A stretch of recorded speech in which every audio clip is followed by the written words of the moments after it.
ونعم الوكيل ونعم المولى ونعم النصير. أعوذ بالله من الشيطان الرجيم. بسم الله الرحمن الرحيم. الحمد لله الذي يؤمن الخائفين وينجي الصالحين ويضع المستكبرين ويهلك ملوكا ويستخلف آخرين. والصلاة والسلام على رسول ثقلين محبوب رب المشرقين والمغربين جد الحسن والحسين نبينا سيدنا بالقاسم محمد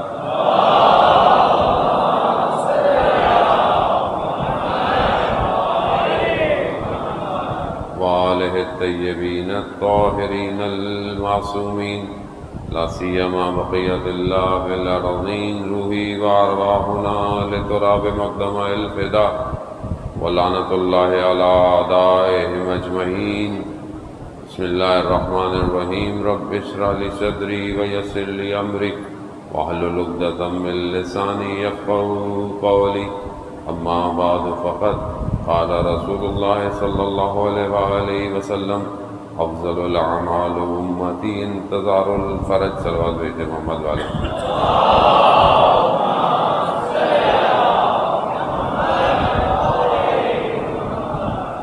عزاداران سید الشہداء، ایام محرم اور ایام اعزاء کی مجالس کا سلسلہ جاری ہے اور آگے بھی جاری رہے گا.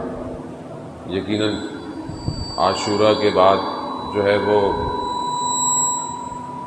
ہمارے اندر اس طرح شاید طاقت اور توانائی نہیں رہتی جو عاشورہ میں ہوتی ہے، اور ہم 10 دن خدا کا شکر ادا کریں کہ خدا توفیق دیتا ہے کہ ہم مجلس اور ماتم عزاداری کرتے ہیں. لیکن ہماری تھکاوٹیں بہت زیادہ ہو جاتی ہیں. لیکن اہل بیت کے گھر کی مشکلات 10 کے بعد ہی شروع ہوئی. وہ لٹا ہوا کارواں کہ جو شام غریباں سے لے کر اپنے سفر کو طے کر رہا ہے، یہ ایام ان کے لیے سب سے زیادہ سخت ہیں. اس لیے ہمارا بھی بہرحال فرض بنتا ہے کہ ہم ان ایام کو بھی جتنا ہو سکتا ہے، یہ 2 مہینے اور چند دن جو ہم مجالس کرتے ہیں، سلسلے کو قائم رکھیں اور اس ہدف اور اس مقصد کی طرف کہ جو اصل عزاداری کا ہے اسے جو ہے وہ حاصل کریں.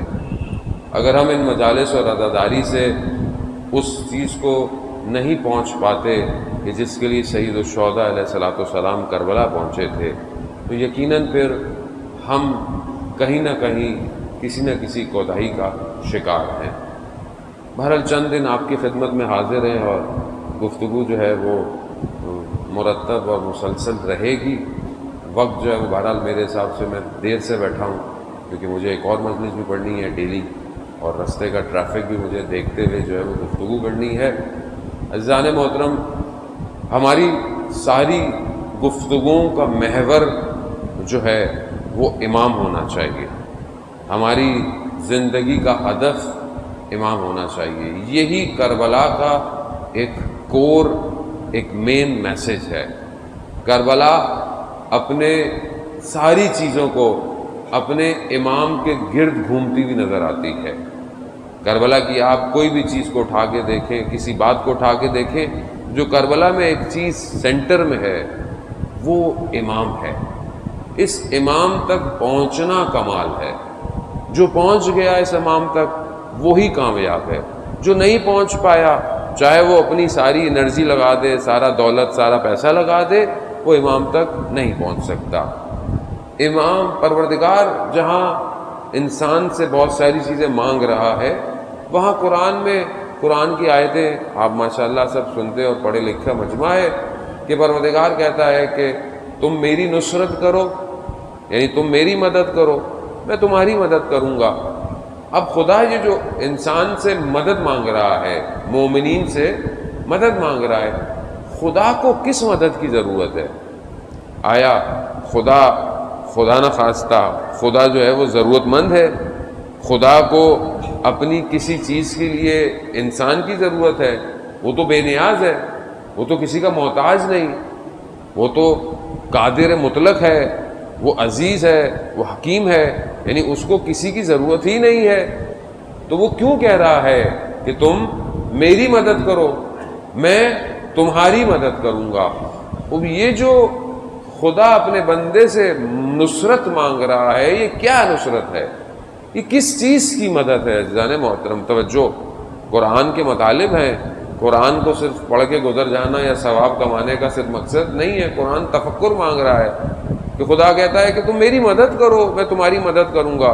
قرآن میں کہتا ہے کہ تم اللہ کو قرض دو، اللہ کو قرض دو، مگر خدا کو ہمارے پیسوں کی ضرورت ہے، خدا کو کسی چیز کی ضرورت ہے، خدا کیوں کہہ رہا ہے کہ تم مجھے قرض دو، پھر میں تمہیں جو ہے وہ ایک خیر عطا کروں گا، ایک کریم خیر عطا کروں گا۔ عزیزان محترم، یہ چند بہرحال مطالب ہیں جو آپ کے اذان علی میں منتقل کرنے ہیں۔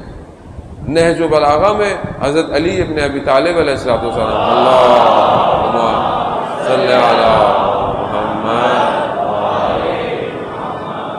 نہج البلاغہ میں مولا کائنات جو ہے وہ اپنے خطبے نمبر غالباً 198 کے اندر یہی ہے کہ جب تک تمہارے پاس فرصتیں ہیں، یعنی تمہارے پاس فرصتیں ہیں، تمہارے پاس آپشن ہے، صحت ہے، سلامتی ہے، تو تم کیا کرو؟ چند چیزیں مولا نے جو ہے وہ فرمائی ہیں، برحال جتنا ہو سکا اس پہ گفتگو میں کروں گا۔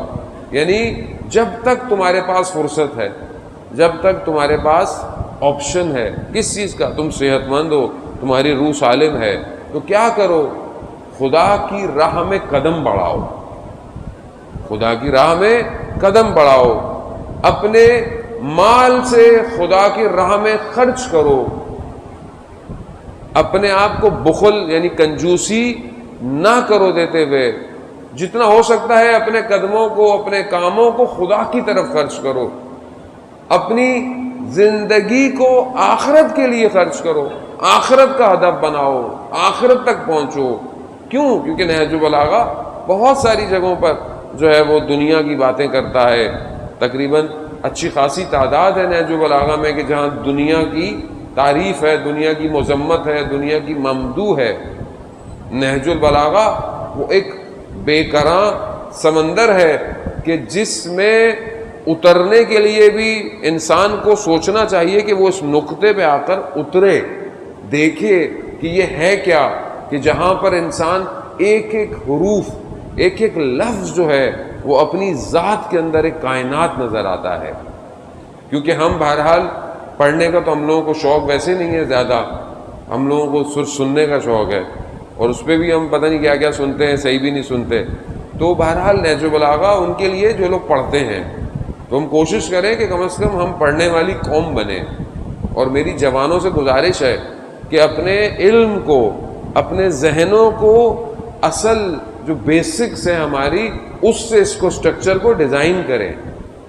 صرف مجلس سننے سے بہرحال میں کیا آپ کو دوں گا کچھ گھنٹوں میں؟ ٹوٹے پھوٹے سے جملے دوں گا اور کچھ بھی نہیں دے سکتا میں۔ اصل آپ کو کتاب دے گی، وہ کتاب کہ جو آپ کے اپنے ذہن کے سٹرکچر کو سٹرونگ کرے۔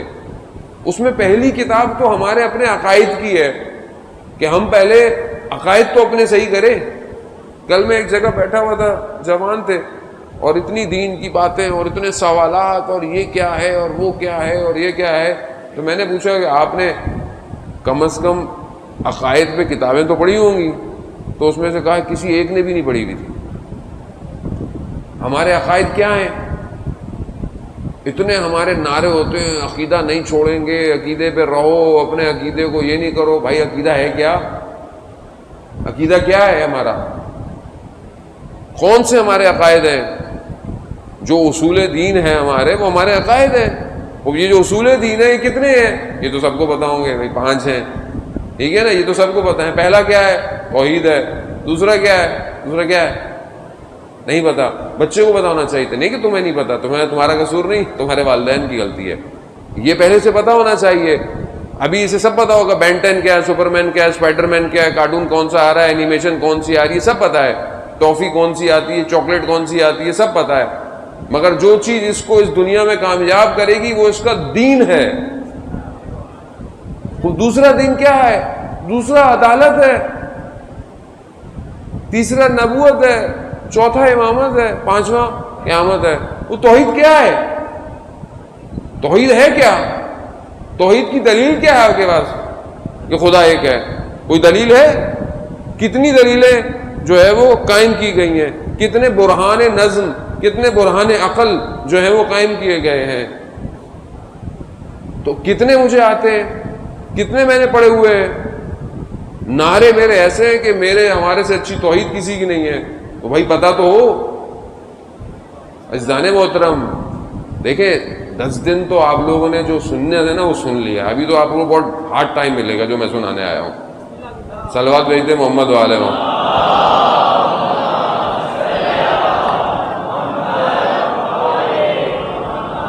ہمیں لوگوں نے بولا مولانا صاحب شروع کے 10 دن حلقات رکھا کریں، تھوڑا لوگ مجلسوں میں آتے ہیں، تو ہم نے بھی رکھا. اب 10 دن کے بعد تو اب آپ لوگ بھی ریلیکس ہیں نا سارا. اب سب کو تو پانی بھی بہہ گیا، سب ختم ہو گیا ہے. اب تو معاملہ تھوڑا سا ٹھنڈا ہے، تو اب تھوڑا سا تیار ہیں، تھوڑا سا اچھی باتیں جو ہے وہ سنیں تاکہ ہم آگے کی طرف بڑھیں. خدا نخواستہ یہ نہیں ہے کہ کسی نے کمی چھوڑی ہوگی یا آپ نے کمی چھوڑی ہوگی، لیکن 10 دن کے بعد تھوڑا سا آدمی دوسرے موضوعات کو بھی ٹچ کرے تاکہ اس ہدف تک تو پہنچے جو کربلا کا ہدف تھا. عزیزان محترم خوب ہمیں پتہ ہونا چاہیے اب اس عقائد پہ ہم نے کتنی کتاب پڑھی، کتنی کتابیں پڑھ لیں. اصول دین پر کتابیں ہوں گی کہ نہیں ہوں گی؟ اردو کے اندر ہیں کتابیں. کتنی کتابیں پڑھی ہم نے؟ اتنا تو ہمارا حق بنتا ہے نا. شیعہ ہیں، اپنے عقائد کی ایک کتاب تو پڑھنی چاہیے. نہیں چاہیے پڑھنی؟ مجھے آپ بتائیں. میں کسی اور سے تو باتیں نہیں کر رہا نا. ہم تو سب شیعہ لوگ ہیں. دوسرے سے ہم بعد میں بات کریں، پہلے اپنوں سے تو بات پوری ہو جائے. تو ہمیں اپنے اس اصول عقائد کی ایک کتاب تو کم از کم مطالعہ کرنی چاہیے کہ ہمارے یہاں توحید کیا ہے، توحید کیوں ہے، دو خدا کیوں نہیں ہو سکتے. پتہ ہونا چاہیے. کوئی بچہ آپ سے سوال کر لے، آپ کا اپنا بچہ سوال کر لے. اور یہ بچہ سوال کرتا ہے کیونکہ اس کو بچے کو میڈیا چلا رہا ہے، اس کے ذہن کو. اس بچے کے ذہن میں سوالات آتے ہیں. یہ بچہ سوال کرے کہ ابا ایک ہی خدا کیوں ہے، دو کیوں نہیں ہوتے؟ آپ نے اس کو 2 لگا دینے، بھاگو یہاں سے. لیکن اس کو وہ ٹی وی جو ہے وہ سب بتا رہا ہے. اس کے عقائد کو خراب کرنے کی مشین گھر ہی میں لگی ہوئی ہے اور ہمیں پتہ بھی نہیں ہے بچہ دیکھتا کیا ہے، سنتا کیا ہے. اور ویسے بھی آج کل یہ آن لائن پڑھائی نے اور جو ہے وہ رہی صحیح کسر جو ہے وہ چھوڑ دی. اب بچہ بہانے سے وہ ٹیبلٹ دے دے، موبائل دے دے. کیوں؟ وہ پڑھائی کرنی ہے. اب پتہ نہیں کیا پڑھ رہا ہے بھائی. ماں باپ بیچارے بھی مجبور تھے، کیا کریں، پڑھائیں یا نہ پڑھائیں اس کو. عزیزان محترم سمجھنے کی کوشش کریں. ہم جب تک ہماری توحید مضبوط نہ ہو ہم آگے کیسے بڑھیں گے؟ کتنے مسائل اور کتنے شبہات، یہ جو اتنی ساری چیزیں شبہات کریٹ کہتے ہیں نا، کنفیوژن. آج معاشرے میں کنفیوژن ہے جوانوں کے ذہنوں میں. یہ کنفیوژن کیوں ہے؟ کیونکہ عقائد کلیئر نہیں ہے. اگر آپ کو توحید کلیئر ہو اور ممبر پر آ کر بیٹھنے والا کوئی غلط بات کرے آپ اس کو فوراً روک دیں گے، کیونکہ عقائد ہمیں پتہ ہی نہیں ہے. وہ جو آ رہا ہے ممبر پہ، جو آگے کہہ کے چلا گیا، آپ نے بھی یہاں سے بات شروع کی، کونے تک واہ کر کے گھر چلے گئے. وہ اب چاہے کوئی بھی تھا، چاہے وہ شعر پڑھنے والا کیوں نہ ہو، چاہے وہ مرثیہ پڑھنے والا کیوں نہ ہو، چاہے وہ ذاکر ہو، چاہے وہ خطیب ہو، چاہے وہ نوح خان ہو، جب عقائد سے مترادف ٹکراؤ والا شعر بھی ہے وہ کیوں آپ نے سنا؟ کیوں آپ نے آج اس قوم کو اس جہد پہ پہنچا دیا کہ لوگ آج آپ کے بیٹھ کر دین کا مذاق اڑا رہے ہیں؟ کیوں؟ کس نے طاقت دی؟ کس نے لوگوں کو جگہ دی کہ آؤ پڑھو، سب کچھ پڑھو؟ کیونکہ عقائد ہی نہیں پتا تھے ہمیں، اپنے توحید ہی نہیں پتا ہمیں. جب توحید نہیں پتا تو آپ امام کو کیسے سمجھیں گے؟ امام کیا ہے؟ جو دل چاہا شعر میں پڑھ دیا، جو دل چاہا بول دیا امام کو. مگر امام کو آپ نے بنایا یا اللہ نے بنایا ہے؟ عزیزان محترم دین میرے گھر کا نہیں ہے. دین اللہ نے اپنے رسول کے گھر میں اتارا ہے. اس نے دین کے لیے 1,24,000 انبیاء کو بھیجا. انبیاء بنی اسرائیل نے نبیوں کو آروں سے کاٹ دیا دین کی خاطر. حضرت یحییٰ کے گردن کو تن سے جدا کر دیا ایک بادشاہ نے، اور ریگستانوں میں پڑتا رہا اور خون ابلتا رہا جب تک کہ کوئی اور حاکم نے آ کر اس کو قتل نہیں کیا بادشاہ کو. یہاں دین سختیوں میں پہنچا ہے آپ تک. حضرت اسماعیل اس خالی زمین پر کہ جہاں آج مکہ مکرمہ خانہ کعبہ ہے، ایڑیاں رگڑتے رہے. کس کے لیے؟ اس امت کے لیے. اور یہاں آپ اپنے دین کو دے دیں کسی کو بھی ایسے ہی، چند ناموں کی خاطر، چند واہ کی خاطر آپ دین بیچ دیں اپنا. اتنے عرصے سے جب علماء یہی بات کہہ رہے کہے جا رہے ہماری سمجھ میں نہیں آتی یہ بات. نہیں یہ مولانا تو عزاداری کا دشمن ہے. اب کون ہے عزاداری کا دشمن بتائیے. اب آپ کون ہے؟ آج کس نے دین کے ساتھ غداری کی ہے؟ آج واضح کریں اپنی صفوں کو. جو بہرحال ہمارے مسلمات عقائد ہیں وہ ہمارے عقائد ہیں، ان سے کوئی ہمیں پیچھے ہٹا نہیں سکتا. جو اہل بیت کا دشمن ہے وہ دشمن ہے، جو واضح ہے وہ واضح ہے. لیکن جو بصیرت چاہیے قوم کو وہ کون دے گا آپ کو؟ جس شخص نے نہ مدرسے دیکھے ہو، نہ اسکول دیکھا ہو، نہ وہ دیکھا ہو، صرف نام ہو، واہ ہو، اور ہم اس شخص کو اپنا پورا دین سپرد کر دیں. کس کی ذمہ داری ہے عزیزان محترم؟ مجھے آپ بتائیں. ہم تو بول کے تھک جائیں گے، مر جائیں گے، ایک دن ختم ہو جائے گا. بیدار قوموں کو خود ہونا ہے. سید الشہداء علیہ الصلوۃ والسلام کربلا اپنے جوان بیٹے کو اس لیے لے کر گئے تھے کہ بتائیں کہ دین اتنا قیمتی ہے کہ میں شبیہ پیغمبر کو بھی قربان کر سکتا ہوں. میں تھوڑی زحمت کروں، تھوڑی کتابیں کھولوں، اپنے عقائد کو خود پڑھوں. علماء آپ کے محلے میں ہر جگہ موجود ہیں، آپ درس رکھیں ان سے. جو اپنا دین تو بچائیں کم از کم. اور یہی دین اگر بچے گا تو دنیا بھی بچے گی. جس شخص کے پاس دین نہیں اس کی دنیا بھی برباد ہے. جس کو معاملہ ہی نہیں پتا، لین دین ہی نہیں پتا، مسائل ہی نہیں پتا. ایک شخص کو پتہ ہی نہیں ہے حلال کیا حرام کیا ہے. ایک شخص کو پتہ ہی نہیں ہے وہ کس کا مال کھا رہا ہے. جہاں دین اتنی چیزیں بتا رہا ہے وہاں ساری چیزیں واضح ہیں. عزیزان محترم یہ سب بہت ضروری ہے. یہ دنیا پروردگار قرآن میں کہہ رہا ہے کہ میں نے اس دنیا کو، آسمانوں کو 7 دنوں میں، چند دنوں میں کھڑا کیا. ایک کے اوپر ایک آسمان ہے. میں نے سورج اور چاند کو، ستاروں کو، یہ سب خدا نے بنایا. خدا قرآن میں پوری خلقت بتا رہا ہے. اس سب کو میں نے زینت بنایا. کس کے لیے؟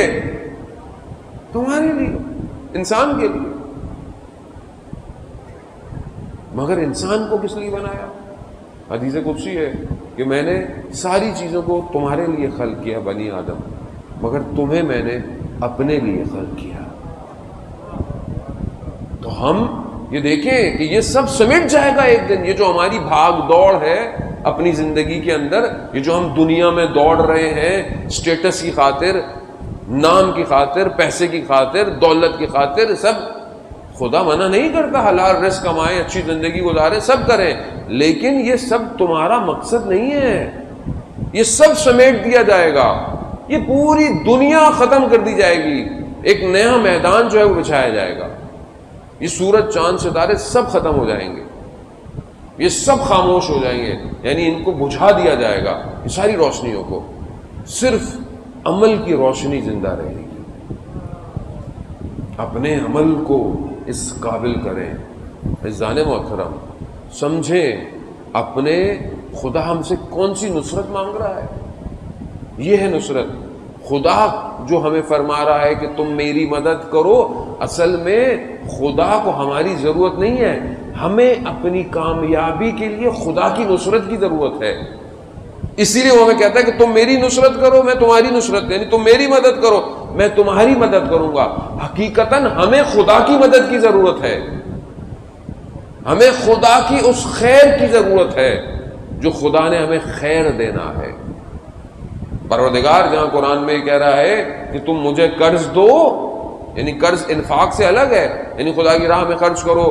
حدیثیں ہیں، قرآن ہے، خطبے ہیں کہ خدا کی راہ میں انفاق کرو. خدا نے جو تمہیں مال دیا ہے خدا کی راہ میں دو، اس کو خرچ کرو، خدا تمہیں دے گا۔ لیکن جہاں قرآن میں پروردگار کہتا ہے کہ تم خدا کو قرض دو، یعنی یہ بالکل الگ ہے۔ وہ اس کے بدلے میں کہہ رہا ہے کہ میں اس کو الگ سے خیر دوں گا اور اس کو ایک نور کے ساتھ روز قیامت میں اٹھاؤں گا۔ نور کیا ہے؟ امام ہے، یعنی خدا اس عمل سے امام تک پہنچانا چاہ رہا ہے۔ تو امام تک پہنچنے کی کوشش کریں اپنی زندگی میں۔ جب مر جائیں گے نہیں پتا عمل کیسا ہے ہمارا۔ ہم اپنے اذہان کو یہ رکھا ہوا ہے کہ امام ہیں، ٹھیک ہے ہیں، منع تو کوئی بھی انکار نہیں کرے گا کہ امام نہیں ہے، لیکن امام اور میرا رابطہ کتنا مضبوط ہے، فاصلہ میرے اور امام کے درمیان میں کتنا ہے۔ اور وہ ظاہر تبھی ہوگا کہ کم از کم میں امام کی معرفت تو حاصل کروں، اور امام کی معرفت تبھی ہوگی کہ جب آپ توحید، عدالت، نبوت اور امامت پہ پہنچیں گے اسٹیپ بائی اسٹیپ۔ لیکن کیونکہ ہمارے لیے امام مطلب امام کیا ہے، امام کسے کہتے ہیں، امام کس نے بنایا؟ امام پروردگار نے بنایا، انتخاب خدا کا ہے۔ ہمارے ہاں انتخاب فردی نہیں ہے، کسی شخص نے انتخاب نہیں کیا امام کا۔ امام کا انتخاب پروردگار نے خود کیا، غدیر خم سے لے کر، اور ابھی تک خدا کا نمائندہ زمین پر موجود ہے، حجت الہی ہے۔ اس کے بغیر اگر اسے ہٹا لیا جائے تو دنیا تباہ ہو جائے گی، یعنی اس کا وجود اتنا قیمتی ہے کہ دنیا اپنے مدار پہ قائم ہے۔ امام ہے یہ، نہ صرف یہ دنیا، یعنی یہ پوری کائنات، یہ جو دنیا اپنے مدار پہ گھوم رہی ہے، سورج روشنی دے رہا ہے، چاند روشنی دے رہا ہے، ہوائیں چل رہی ہیں، سمندر کے اندر لہریں چل رہی ہیں، یہ سب پھول کھل رہے ہیں، یہ خوشبوئیں آ رہی ہیں، یہ سب جو دنیا اپنے خزانوں کو امنڈ رہی ہے، یہ سب کس کی وجہ سے؟ یہ اس واسطہ فیض کی وجہ سے ہے، وہ ہے رحمت موصولہ پروردگار کی طرف سے۔ یہ ہے امام۔ امام میرے اور آپ جیسا نہیں ہے عزیزان محترم۔ اس امام کو جب تک امام نہ سمجھ میں آئے کربلا سمجھ میں نہیں آ سکتی۔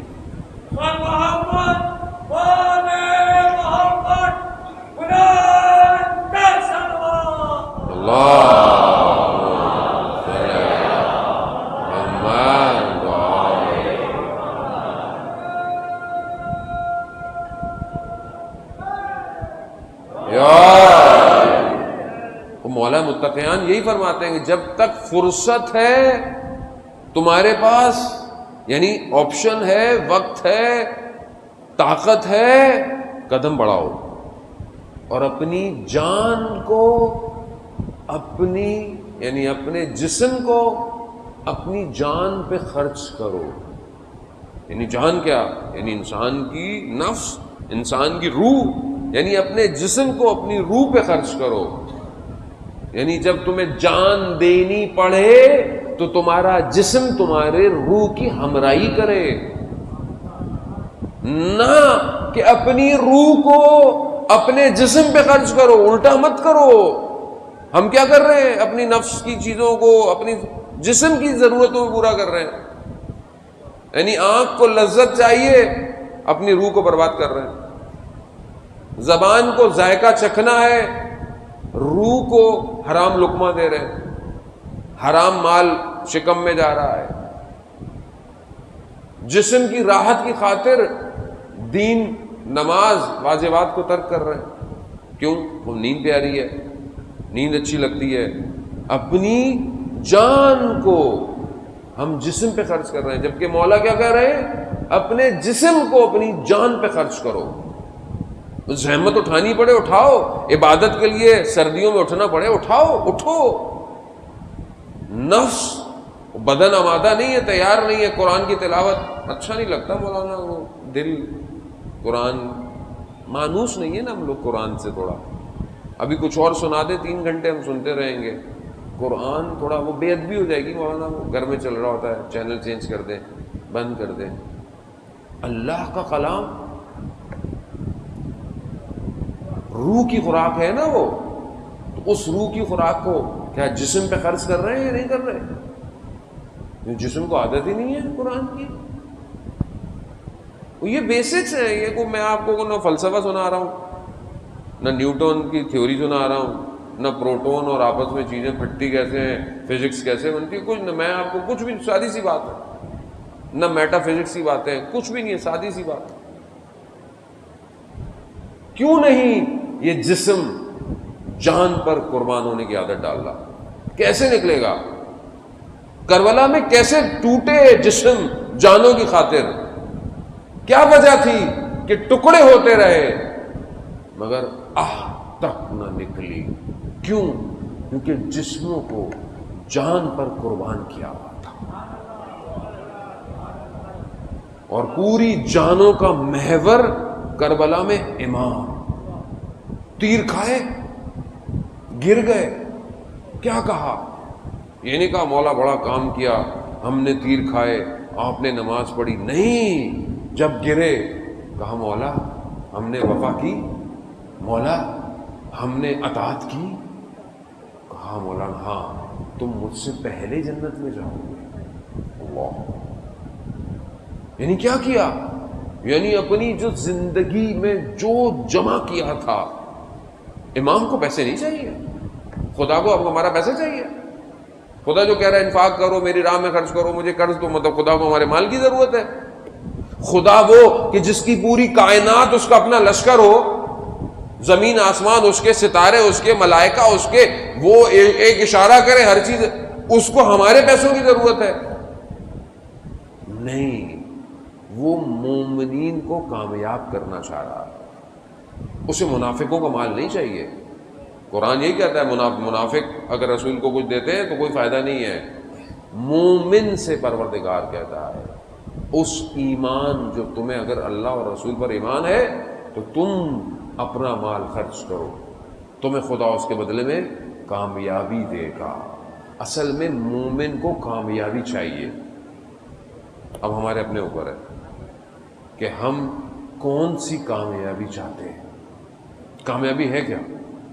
کامیابی کی ڈیفینیشن، کامیابی کی تعریف کیا ہے ہماری زندگی میں؟ جوان بیٹھے ہوئے ماشاءاللہ، جوان اپنے لیے سکسیس کی ڈیفائن تو کریں. ڈیفائن کیا ہے؟ آج پوری دنیا ویسٹ دنیا ہو گئی، جتنے بڑے بڑے موٹیویشنل اسپیکر ہو گئے، یونیورسٹیاں ہو گئیں، سب سکسیس، کامیابی، سکسیس کے اتنے رول ہیں، اتنے کیز ہیں. یہ سکسیس، یہ کون سی سکسیس ہے جسے دنیا سکسیس کہہ رہا ہے؟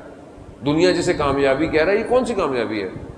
اور دین کون سی کامیابی کی توقع رکھ رہا ہے آپ سے؟ دنیا اپنے بطن کے اندر انسان کو دین سے آزاد کر کر انسان کو کامیاب بنا رہی ہے.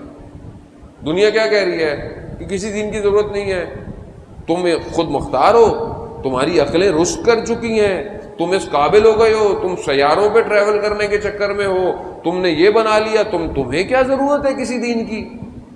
وہ تو یہ عربوں میں آئے تھے پتہ نہیں کتنے 100 سال پہلے، انہیں کیا پتا کیا کر رہا ہے؟ دین سے باہر نکال رہا ہے.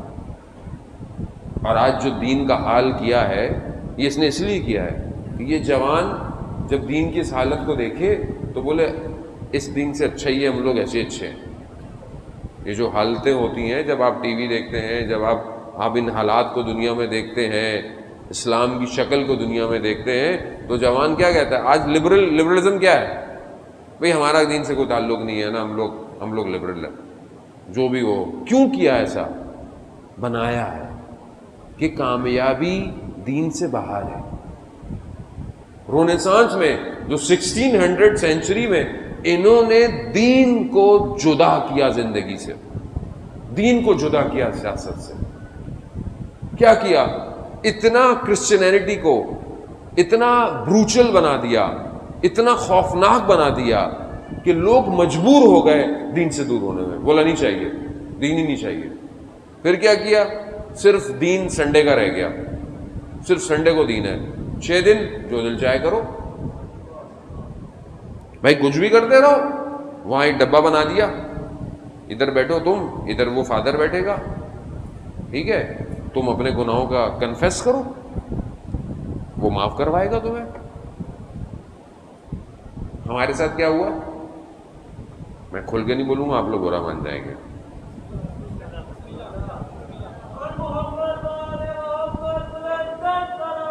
اللہ صلی علی محمد.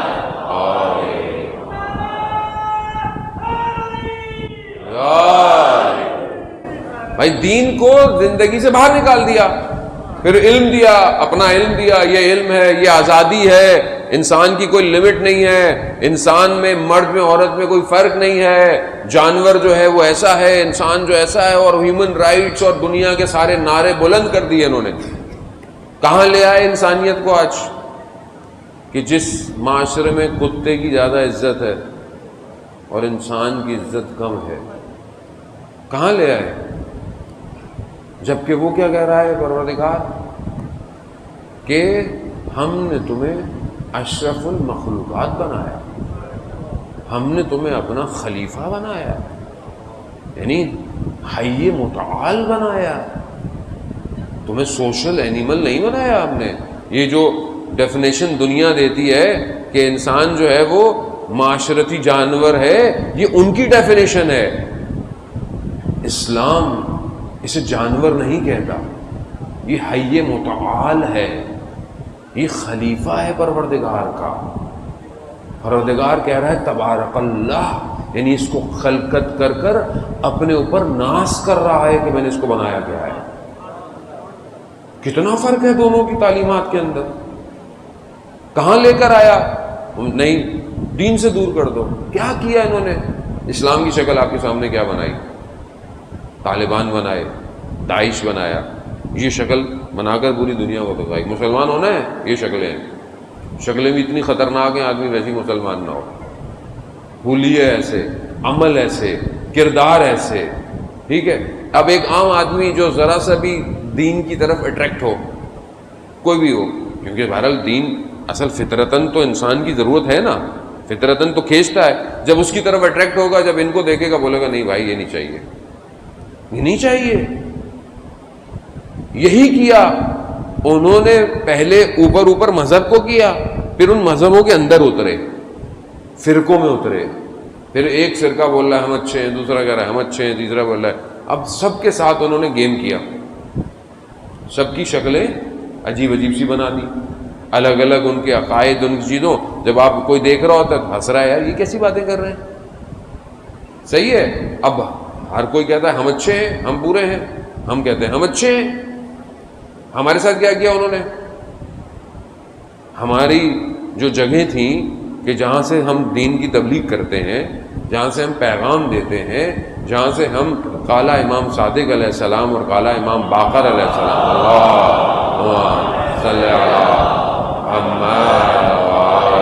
محمد وجل، جہاں سے ہم یہ بولتے ہیں، وہاں پہ کیا کیا؟ ایسے لوگوں کو لے آؤ کہ جو ان کی مجلس میں آئے وہ بولے یہ کیا کہہ رہے ہیں، یہ کون سی باتیں کر رہے ہیں، نہیں بھائی یہ لوگ بھی صحیح نہیں ہے. یہی تو کیا انہوں نے. مگر پہلے ہمارے کتنے اہل سنت دوست، خدا درجات بلند کرے، علامہ طالب جوہری صاحب اللہ مقامہ کی، کہ آپ کی صلوات ان کے درجات میں اضافہ فرمائے. اللہ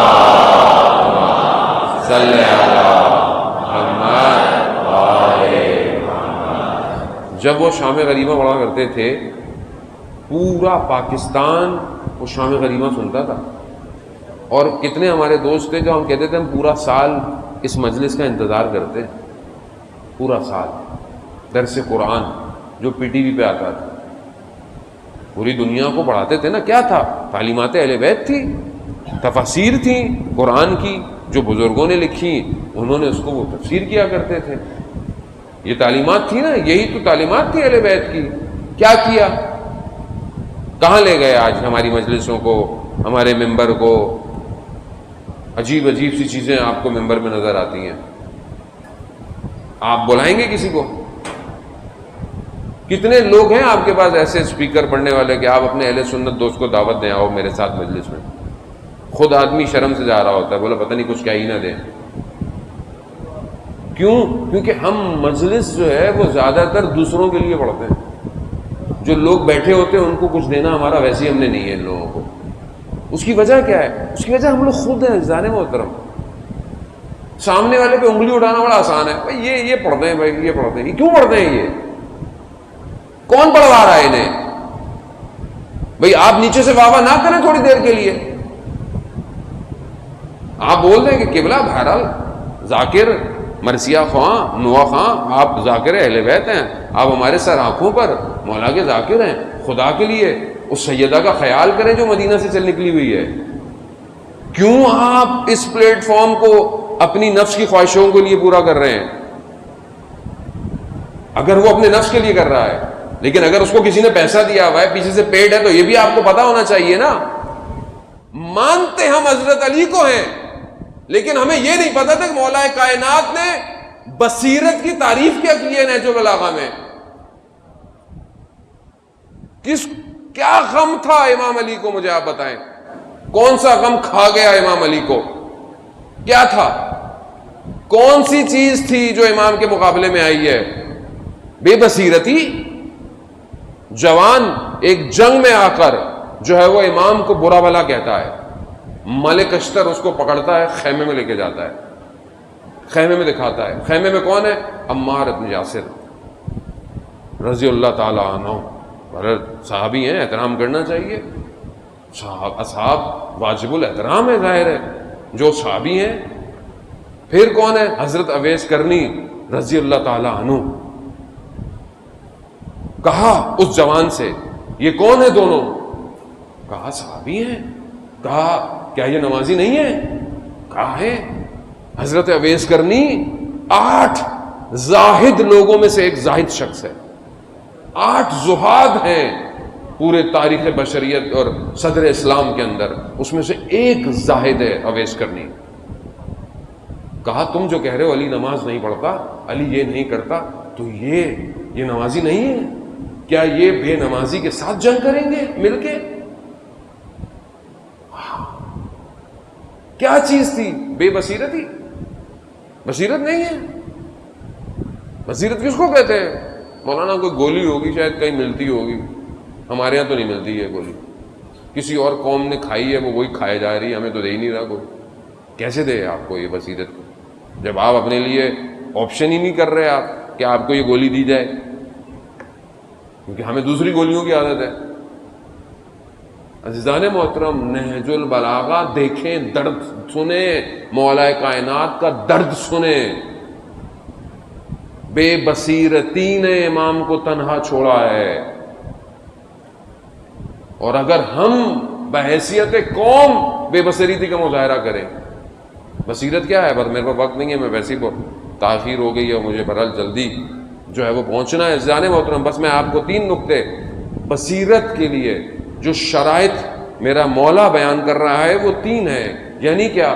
یعنی جو بابصیر شخص ہے وہ جب سنتا ہے تو وہ تفکر کرتا ہے، میں نے سنا کیا ہے.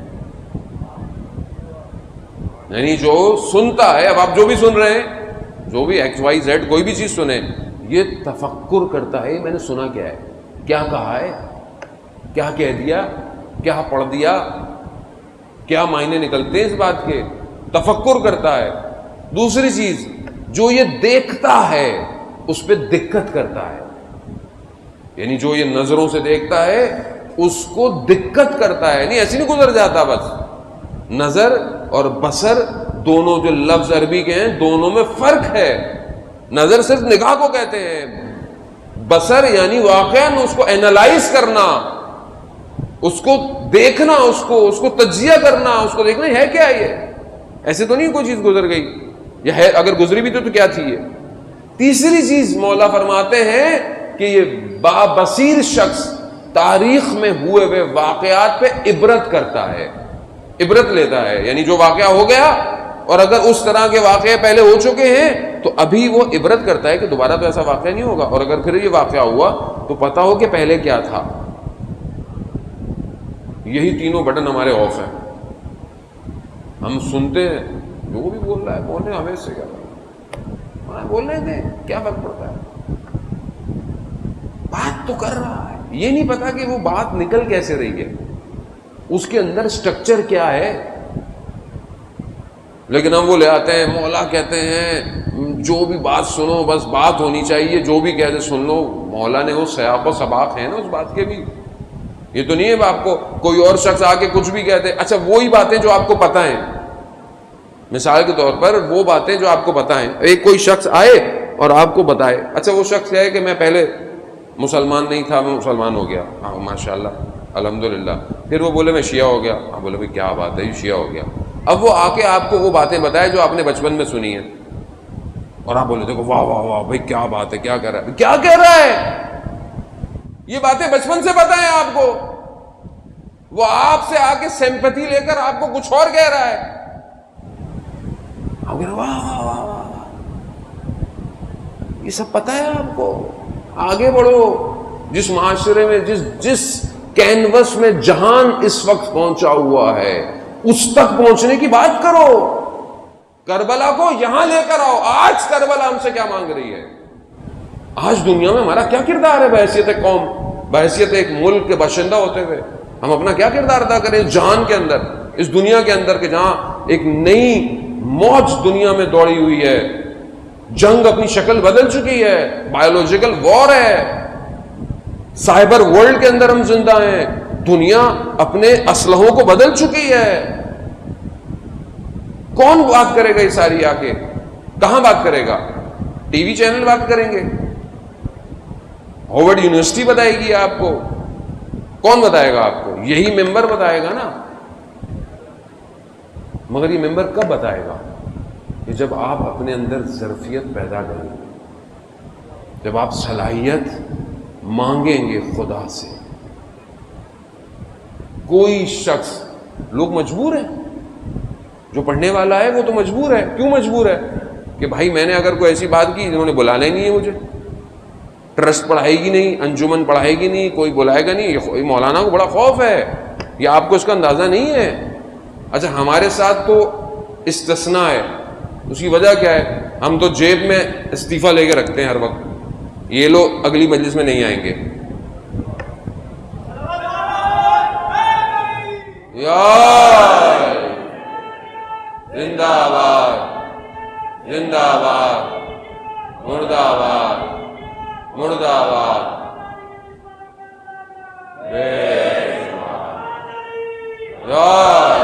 بس جانے محترم, تو ہم پہ تو اللہ کا خاص لطف اور کرم ہے. ہمیں تو کوئی ٹینشن نہیں ہے, ہمیں تو کوئی بھی نہیں پڑھائے.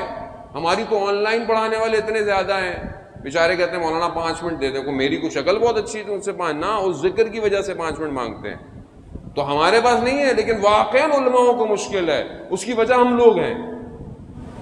مزہ نہیں آیا مولانا, تھوڑا اٹھک بیٹھک نہیں ہوئی مجمع میں, مزہ نہیں آیا. مزے لے لو یا امام کو راضی کر لو. بھائی بہت مزے دے دیے قوم کو, خدا کے لیے کچھ لے لو اور کچھ دے دو.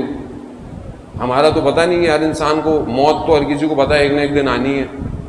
اس سے بہتر موت ہو ہی نہیں سکتی کہ جو ہمارے ارباب کو آئی ہو, ہمارے سردار کو آئی ہو. بہترین موت وہی ہے جسے سب تمنا کرتے ہیں. اس سے اچھی موت کوئی نہیں ہو سکتی. ہمیں بھی آنی ہے, سب کو آنی ہے. اللہ کرے ہم سب کو, وہ ہم دعاؤں میں بھی پڑھتے ہیں کہ پروردگار ہمیں اپنے امام کی رکاب میں شہادت عطا کر. تو وہ تو آنی ہے ایک نہ ایک دن. لیکن بات یہ ہے کہ کچھ کر کے جائے آدمی, کچھ کام تو کرے.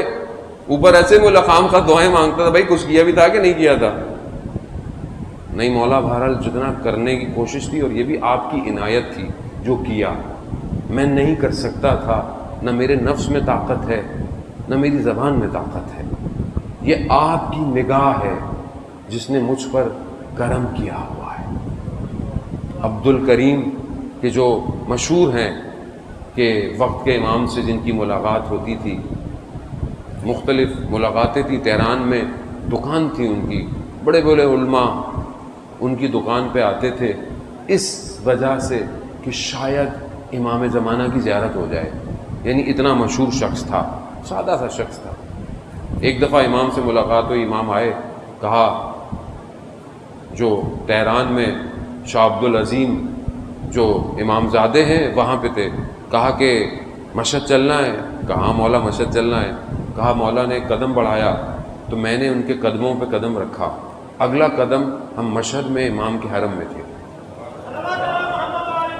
اللہم صلی علی محمد وعلی۔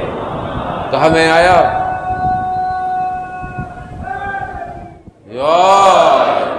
کہا میں آیا، زیارت کی، اللہم صلی علی محمد وعلی۔ کہا میں نے زیارت کی، امام کے قدم کے اوپر قدم کیا، مشہد پہنچا، پھر امام نے کہا واپس چلنا ہے، میں نے کہا چلیے۔ ایک قدم بڑھایا، میں نے اگلا قدم امام کے قدم پہ رکھا اور پیش قدمی کی اور میں واپس آ گیا۔ پھر کہا کہ وہ ایک امام زادے ہیں ان کے پاس چلیں، اور ایک عالم دین کی قبر بھی ہے، وہاں فاتحہ بھی پڑھاتے ہیں۔ کہتے ہیں ہاں ٹھیک ہے۔ وہاں پہنچے اور فاتحہ پڑھی اس قبر پہ، جن کی قبر پہ تھے وہ عالم دین تھے، تو وہ خود روح مجسم ہو کر قبر سے باہر نکلی اور وقت کے امام کا شکریہ ادا کیا کہ آپ میری قبر پہ آئے۔ اب سوچیں کس کی قبر پہ، لیکن کہا مولا مجھے ایک گلہ ہے، یعنی وہ روح کس سے؟ بزرگ مجتبہ جو بزرگ تہرانی جو بہت بڑے عالم ہیں، کہا مجھے ان سے گلہ ہے کہ وہ میری قبر پہ فاتحہ پڑھنے نہیں آئے۔ تو امام کیا فرماتے ہیں؟ امام فرماتے ہیں کہ وہ بہت مصروف ہے، ہم اسی کی نیابت میں فاتحہ پڑھنے آئے ہیں۔ یعنی کس مقام پر علماء کہ امام نہیں چاہ رہے کہ وہ اپنے کاموں کو چھوڑے، امام نیابت میں فاتحہ پڑھنے۔ عزیزان محترم، امام کے قریب ہوں، بس آپ سے میں ملتا ہوں، آپ سے دعا۔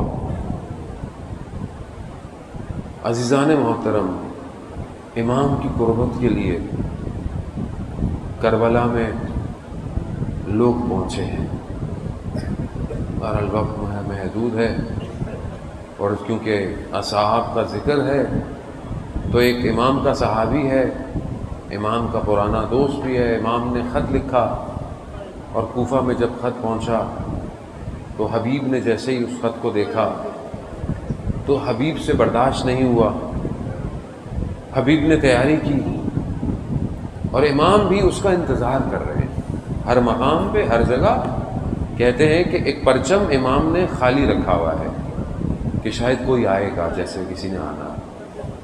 علماء بیان کرتے ہیں بہرحال حبیب نے جو ہے وہ اپنے خادم کو بولا کہ شہر سے باہر جاؤ، ناکہ بندی ہے، میں نکلتا ہوں۔ پہنچا، سواری تک پہنچا تو اپنے خادم کو کہا اس نے کہ واپس چلے جاؤ، تمہیں میں نے آزاد کیا۔ کہا کہ جب اصل وقت آیا تو اب آپ مجھے آزاد کر رہے ہیں۔ کہتے ہیں کہ سواری پر کبھی حبیب بیٹھتے ہیں، کبھی وہ غلام بیٹھتا ہے، نہ جانے کون سی کشش ہے جو کھینچ رہی ہے۔ بس یہ اہل حرم تھے، آپ نے مصائب سنے، ایام میں آپ یہ مصائب سنتے رہتے ہیں، بہرحال ذکر آ گیا تو میں نے کہا کہ حبیب کو یاد کریں، یقیناً وہ ہمیں یاد کریں گے، ہمارے لیے شفاعت کریں، ہمارے حق میں دعا کریں کہ جس طرح انہوں نے اپنے وجود کو اپنے امام پر قربان کیا، ہم اپنے آپ کو اپنے امام پر قربان کریں۔ حبیب جب آ رہے ہیں تو اس طرف دیکھا کہ دھواں اٹھ رہا ہے، کوئی آ رہا ہے۔ جب قریب آیا تو حبیب تھے اور بڑی گرم جوشی سے حبیب کا استقبال ہوا۔ یہاں پر تو کوئی اتنا آنے والا تھا نہیں، وہاں تو لشکر کے لشکر آ رہے تھے۔ جب دیکھا نا کہ باہر کوئی آواز ہے تو بی بی نے پوچھا کہ کون ہے، بتا کرو کون آیا ہے۔ تو کہا بی بی حبیب آیا ہے۔ خوشی اتنی تھی کہ کوئی تو آیا میرے بھائی کے لشکر کے لیے۔ ہاں، بی بی نے حبیب کو سلام بھجوایا۔ جب حبیب کو یہ سلام ملا نا تو حبیب نے خاک اٹھائی اور اپنے سر پہ رکھی اور کہا کہ کیا دن آ گئے، علی کی بیٹیاں ہمیں سلام بھجوائیں۔ میں کہوں گا حبیب ابھی تمہیں پتہ نہیں ہے، تم دیکھ نہ پاؤ گے، تم سے سلام برداشت نہیں ہوا نا، تم شام غریبہ میں ہوتے، تم 11 محرم کو ہوتے، کیسے ہاتھوں میں رسیاں بندھی ہیں، کیسے ان کو جو ہے وہ اونٹوں پہ بٹھایا گیا. بعض مقاتل بیان کرتے ہیں نا کہ ایک ہی رسی ہے، سب اسی سے بندھے ہوئے ہیں. امام بیمار ہے، امام کے گلے میں توق بھی ہے. امام فرماتے ہیں کہ بعض مقامات پر امام جھک جھک کے چلتے ہیں. یہ کیوں جھک کے چلتا ہے؟ کہ یہ اگر کھڑا ہوگا تو جس ایک رسی میں بچے بندھے ہوئے ہیں وہ زمین سے بلند ہو جائے. خدا آپ کو اس کا اجر دے. ہاں آزادار محترم، بس وقت نہیں ہے، مسائل سنتے رہیں گے، سنیں گے. ہاں آزاد، بس میں ایک جملہ کہوں گا اور آگے بڑھوں گا. حبیب سلام برداشت نہیں ہوا نا، تمہیں سلام برداشت نہیں ہوا، تم کیسے برداشت کرتے؟ شام غریباں ایک چھوٹی سی بچی کے دامن میں آگ لگ گئی، دامن میں آگ لگ گئی. بجھانے والا آگ بجھانے آیا، مقتل کہتا ہے بچی نے کہا کہ دور رہو. نہیں جانتے کون ہے؟ ہاں زادارن محترم، بس آپ نے گریہ کیا. خدا آپ کے اس اجر کو، خدا آپ کو اس کا اجر دے. میں نے پڑھنا تو بہت کچھ تھا لیکن وقت مجھے اجازت نہیں دے رہا. ہاں بس ایک جملہ کہوں آپ سے، اگر سن سکیں تو اپنی بچیوں کو دیکھیے گا تو یاد کریے گا. یہ بچی نے نا، شاعر نے بچی کی ایک کیفیت کو ایک مصرے میں کہا ہے. ایک مصرع سا ہے کہ جب اس بچی نے زندان میں اپنے بابا کے سر کو ملا تھا نا، تو جہاں بہت باتیں کی تھی نا، وہاں بچی نے ایک بات اور کی. کیا کی؟ بابا اگر یہ لوگ مجھے خود کہہ دیتے نا تو میں اپنے گوشوارے دے دیتی.